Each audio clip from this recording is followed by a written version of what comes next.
Hello everyone. मैं हूं CA Saurabh Singh Baghel and welcome back to my YouTube channel.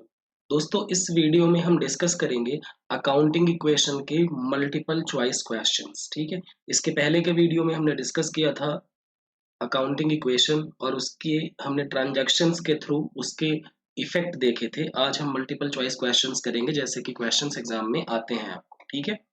थोड़ी मेरी तबीयत खराब है इसलिए आपको मेरा फेस नहीं दिखेगा, है ना। चलिए शुरू करते हैं। पहला सवाल आप भी जवाब देने की कोशिश करिएगा।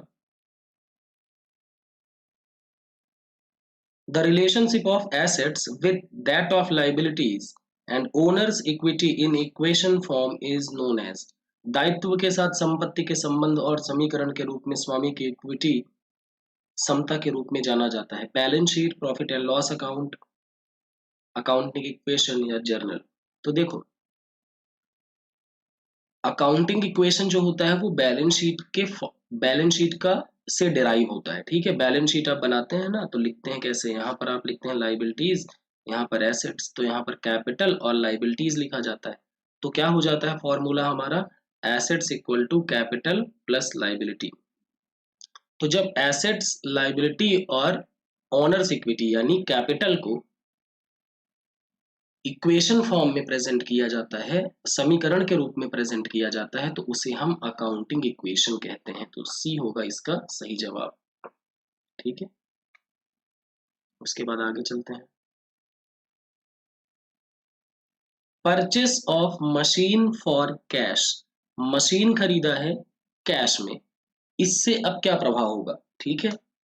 नगद के लिए मशीन की खरीद कुल संपत्ति को घटाएगा, कुल संपत्ति को अपरिवर्तित रखेगा, कुल संपत्ति में वृद्धि करेगा, या इनमें से कोई नहीं। तो देखो, assets equal to liability plus capital. ठीक है। अब आपने क्या किया, मशीन खरीदी तो मशीन नाम का एसेट आया होगा आपके पास, तो मशीन में ऐड हो जाएगा।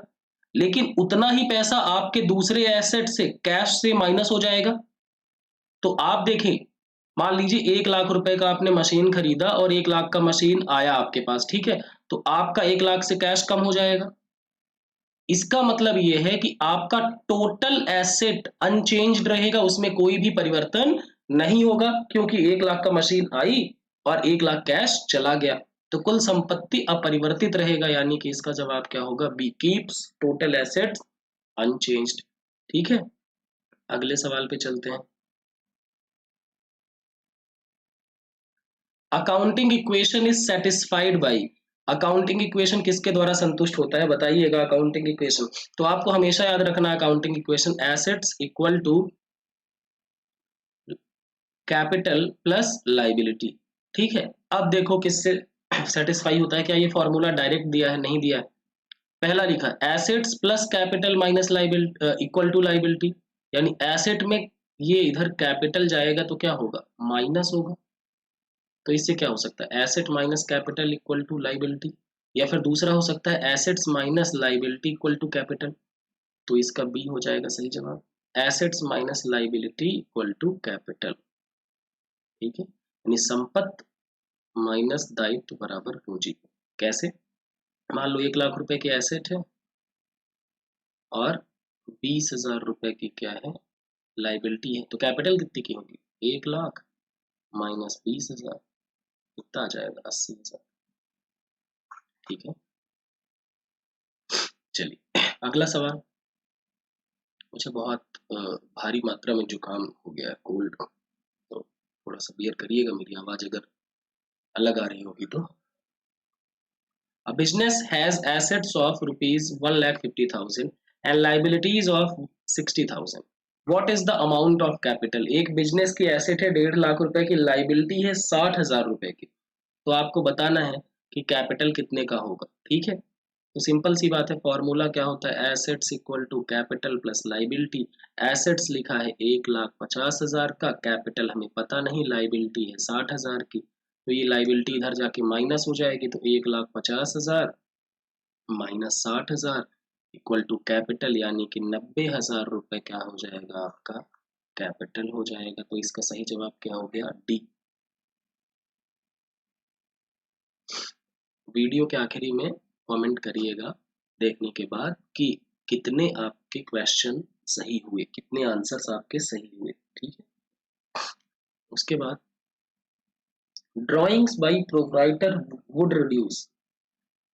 प्रोप्राइटर ने ड्राइंग किया, ड्राइंग का क्या मतलब होता है कि जब बिजनेस का मालिक जो होता है वो पर्सनल पर्पस के लिए बिजनेस की एसेट्स को, यानी चाहे वो स्टॉक हो या कोई संपत्ति हो, चाहे कैश हो, वो अपने व्यक्तिगत उपयोग के लिए इस्तेमाल करता है, तो उसको हम क्या कहते हैं, ड्राइंग। ठीक है, तो अब देखो, हमेशा याद रखना है हमें accounting equation, assets equal to capital plus liability. ठीक है, अब इससे क्या होगा, ड्राइंग करने से क्या कम होगा, ओनर्स इक्विटी यानी कैपिटल, लाइबिलिटी एसेट्स या कि कैपिटल और एसेट्स दोनों। ठीक है, तो देखो, मान लो एक एग्जांपल लेते हैं, 1 लाख रुपए का एसेट था और 70,000 की कैपिटल थी और 30,000 की लाइबिलिटी थी, ये अज्यूम किया, मान लो अकाउंटिंग इक्वेशन के बराबर ही आ रहा है।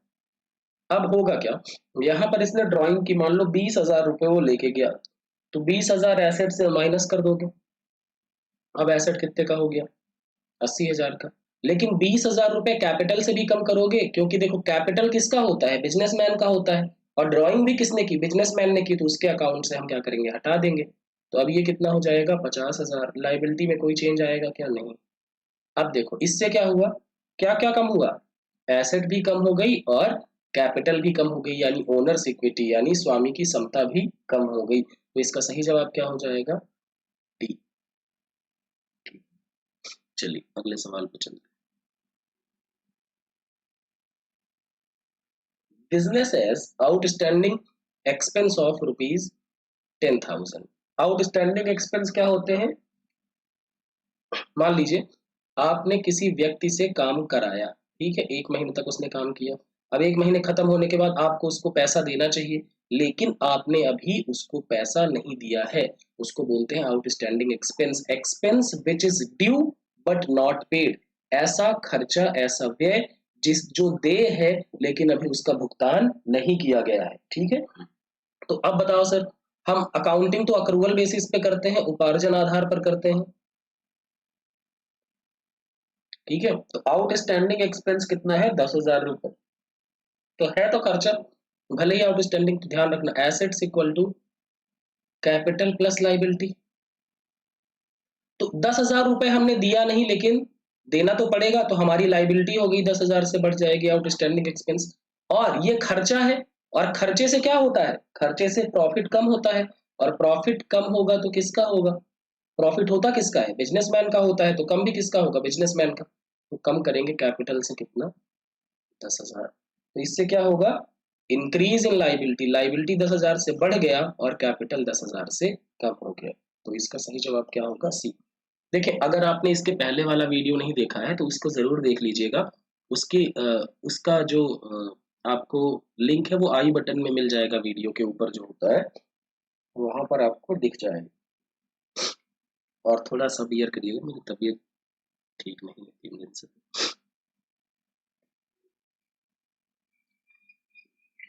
Depreciation charge on machinery would, machine पर डेप्रिसिएशन लगाया, इससे क्या होगा, increase in liabilities, decrease assets, decrease capital and assets both. देखो फॉर्मूला क्या है, assets equal to capital plus liability.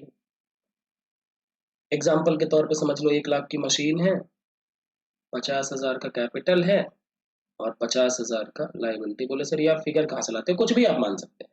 अब मान लो डेप्रिसिएशन लगा 10,000 का, तो मशीन 10,000 से क्या हो जाएगी, कम हो जाएगी, यानी एसेट्स कितने की हो गई, 90,000 की, एसेट्स की वैल्यू कम हो गई।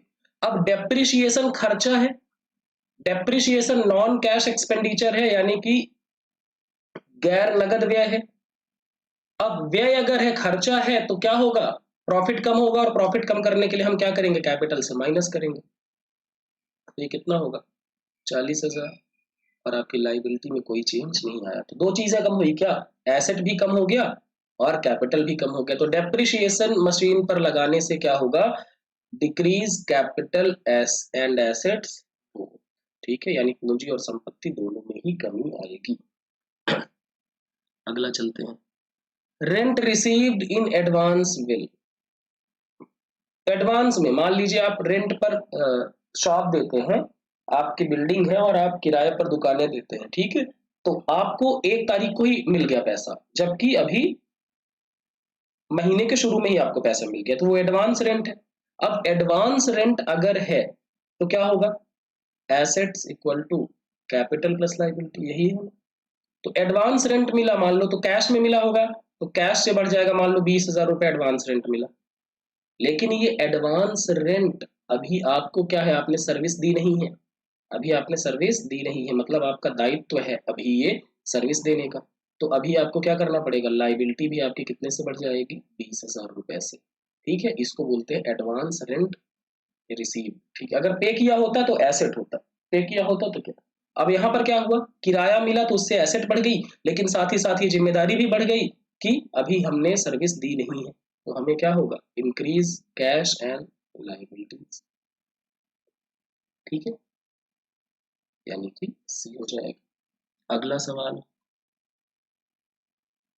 Bad debts of ₹10,000 will reduce, bad debt क्या होता है, हमने किसी को उधार सामान बेचा था, मान लो एक बंदा था, हमने उसको उधार सामान बेचा था 10,000 रुपए का, वो बंदा ही नहीं मिल रहा है, अब हमने बड़ी कोशिशें की, वो बंदा नहीं मिल रहा है, या वो मिला तो हमने उससे पैसे मांगे तो उसने हमें कूट डाला, अब हमारी दोबारा पैसे मांगने की हिम्मत नहीं है, तो अब ये पैसा क्या हो गया भैया, डूब गया, ठीक है, तो उसको हम क्या बोलेंगे, बैड डेट, क्या बोलेंगे, बैड डेट्स, ठीक है।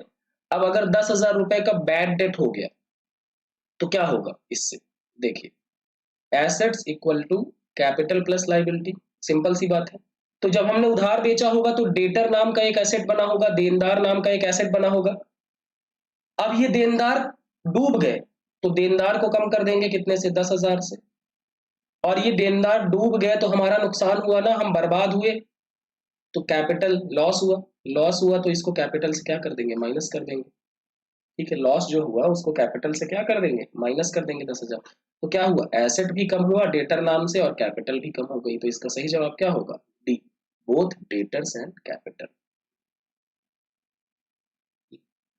अगला सवाल है, cash of ₹10,000 and goods of ₹5,000 is withdrawn by owner, it will, 10,000 रुपए नगद और 5,000 रुपए का माल मालिक द्वारा आहरित किया गया, इससे क्या होगा, कैश कम होगा, स्टॉक बढ़ेगा, कैपिटल बढ़ेगा, कैश कम होगा, स्टॉक कम होगा, कैपिटल बढ़ेगा, कैश कम होगा, स्टॉक कम होगा, कैपिटल कम होगा, या कैश बढ़ेगा, स्टॉक बढ़ेगा और कैपिटल बढ़ेगा, बताइए। देखिए, ओनर ने विड्रॉ किया है तो मतलब वो पर्सनल पर्पस के लिए पैसा निकाल के ले गया, पार्टी करने के लिए बिजनेस से पैसा निकाल के ले गया, तो कैश कितने से निकाला, 10,000, तो कैश 10,000 से कम हो जाएगा, गुड्स कितने का ले गया, 5,000, स्टॉक कितने का कम हो जाएगा, और 15,000 लेके गया ना टोटल, 10 और 5, तो कैपिटल से कितना कम कर दोगे, 15,000, तो मतलब इस केस में तीनों ही चीजों में कमी आएगी, तो इसका सही जवाब क्या हो जाएगा, सी, नगद कम करें, स्टॉक कम करें और पूंजी कम करें। अगला, purchase of goods for cash 25,000 and on credit ₹10,000 it will, माल खरीदा है 25,000 रुपए कैश दे करके और 10,000 रुपए उधार पर, तो देखो assets equal to capital plus liability, ठीक है, स्टॉक कितने का खरीदा, 25 और 10 35 का खरीदा, ठीक है, तो 35,000 का स्टॉक बढ़ जाएगा, और कैश कितना पे किया, 25,000, तो 25,000 से कैश क्या हो जाएगा, कम हो जाएगा, ठीक है, कैपिटल पे कोई चेंज नहीं आएगा, और उधार खरीदा है 10,000 का क्रेडिट, तो 10,000 से लाइबिलिटी भी क्या हो जाएगी, बढ़ जाएगी, ठीक है। इस केस में क्या होगा, आपका स्टॉक बढ़ गया, कैश कम हो गया और लाइबिलिटी बढ़ गई, ठीक है, तो क्या लिखेंगे, decrease cash, increase stock and increase creditors, ठीक है, तो इसका सही जवाब क्या होगा, B। अगला, sold goods for cash ₹20,000 costing 15,000 it will, देखो हुआ क्या है,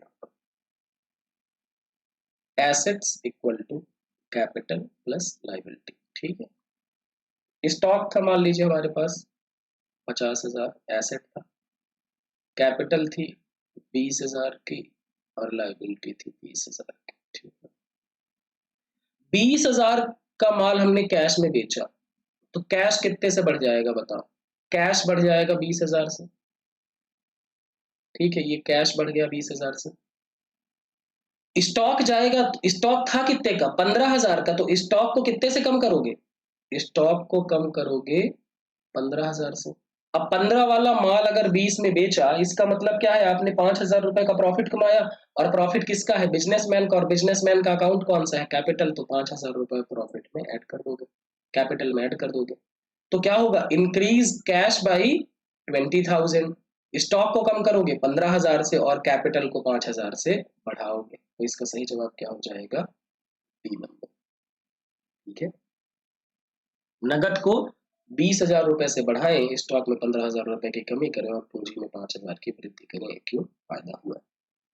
अगला, चलिए आगे बढ़े उससे पहले मैं बता देता हूँ आपको कि अगर आप UK triple S C assistant accountant की तैयारी कर रहे हैं या यूपी आरबीयूएनएल लेखा लिपिक की तैयारी कर रहे हैं, तो आप हमारे कोर्स को ज्वाइन कर सकते हैं, जहाँ पे UK triple S C assistant accountant में आपको फुल कोर्स कराया जाएगा with video classes, printable notes, chapter wise quizzes, और इसका सिलेबस आपका जुलाई के एंड तक में कंप्लीट कराया जाएगा। नोट्स हिंदी और इंग्लिश दोनों भाषाओं में होंगे, मॉक टेस्ट हिंदी और इंग्लिश दोनों भाषाओं में होंगे, प्रैक्टिस एमसीक्यू हिंदी और इंग्लिश दोनों भाषाओं में होंगे।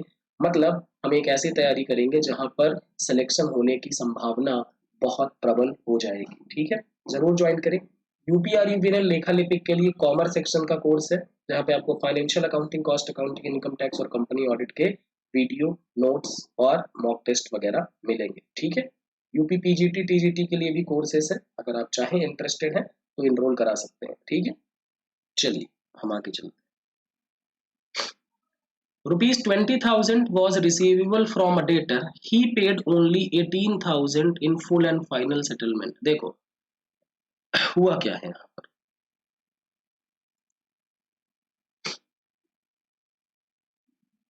Asset equal to capital plus liability. मान लो एसेट थे हमारे 1,00,000, कैपिटल थी 40,000 की और लाइबिलिटी थी 60,000 की, एग्जाम्पल के तौर पर। 20,000 उसमें से डेटर थे। ठीक है, डेटर मतलब हमने उधार गुड्स बेचा था और उन लोगों ने अभी हमें पैसा नहीं दिया था, तो 20,000 रुपए का हमारा डेटर था। ठीक है, he paid ₹18,000 in full and final settlement. हम उससे पैसे मांगने गए, उसने बोला देखो 18,000 दे रहा हूँ, लेना हो तो लो, नहीं तो ये भी नहीं दूंगा, और इसके बाद 1 रुपए नहीं दूंगा। तो भागते भूत की लंगोटी से ही आपने सुना होगा ना, तो 18,000 ही मिले, अच्छी बात है, लेकिन इससे हमारे डेटर क्या हो जाएंगे? 20,000 के खत्म हो जाएंगे, अब कुछ नहीं मिलेगा, तो आपको 2,000 का नुकसान होगा। तो देखो डेटर कितने के खत्म हो जाएंगे? 20,000 से डेटर कम हो जाएंगे, और आपको कैश कितना मिला? 18,000 रुपए से आपका कैश क्या हो जाएगा? बढ़ जाएगा। और कितने का नुकसान हुआ?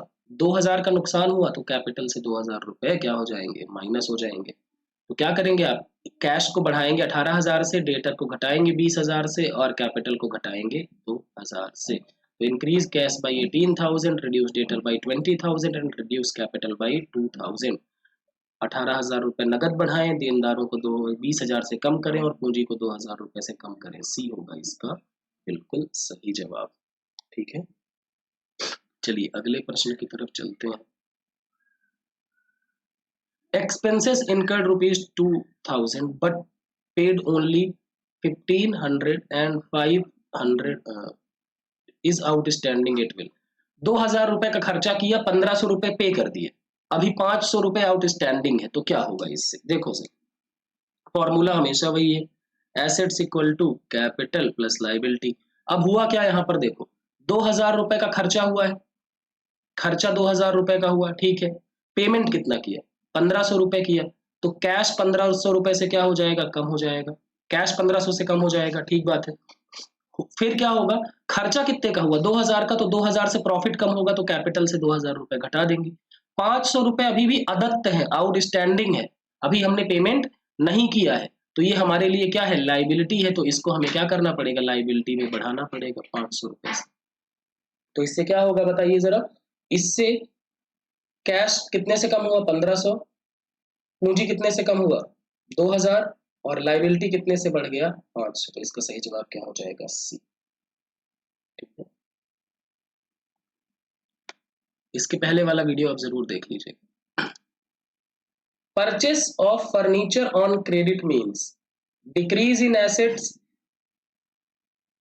देखो फर्नीचर खरीदा है क्रेडिट में, तो फॉर्मूला तो है assets equal to capital plus liability. अब फर्नीचर जैसे ही क्रेडिट में खरीदेंगे तो एसेट बढ़ जाएगा, एसेट बढ़ जाएगा क्योंकि फर्नीचर क्या है, एसेट है। लेकिन क्रेडिट में खरीदा है तो क्रेडिटर बढ़ जाएंगे, उधारी बढ़ जाएगी, और क्रेडिटर क्या होते हैं, लाइबिलिटी है हमारी, लेनदार लाइबिलिटी है, तो लाइबिलिटी बढ़ गई, तो इससे क्या हुआ, संपत्ति भी बढ़ गया और दायित्व भी बढ़ गया। तो increase in assets and increase in liability इसका सही जवाब हो जाएगा। संपत्ति में वृद्धि और दायित्व में वृद्धि दोनों में हुआ, कैपिटल में कोई फर्क नहीं पड़ेगा। डिक्रीज इन वन लाइबिलिटी में लीड टू, एक दायित्व में कमी के कारण हो सकता है क्या, संपत्ति में कमी। Increase in other liability either A or B, none of the above. क्या हो सकता है, देखो मान लो ये है हमारा एसेट कैपिटल प्लस लाइबिलिटी, ठीक है। एसेट है हमारा समझ लो 1 लाख रुपए का, कैपिटल है 40,000 का और लाइबिलिटी है 60,000 की। ये अकाउंटिंग इक्वेशन मैच है पूरी तरीके से। अब देखो अगर पहली कंडीशन ये लाइबिलिटी है, इस लाइबिलिटी में हमने 30,000 का पेमेंट कर दिया कैश, तो हमारा एसेट कितना हो गया 70,000 हो गया, कैपिटल 40 ही रहेगा और लाइबिलिटी कम हो जाएगी 30,000 से, अब ये कितनी बची 30,000। ठीक है, ये बात हो गई।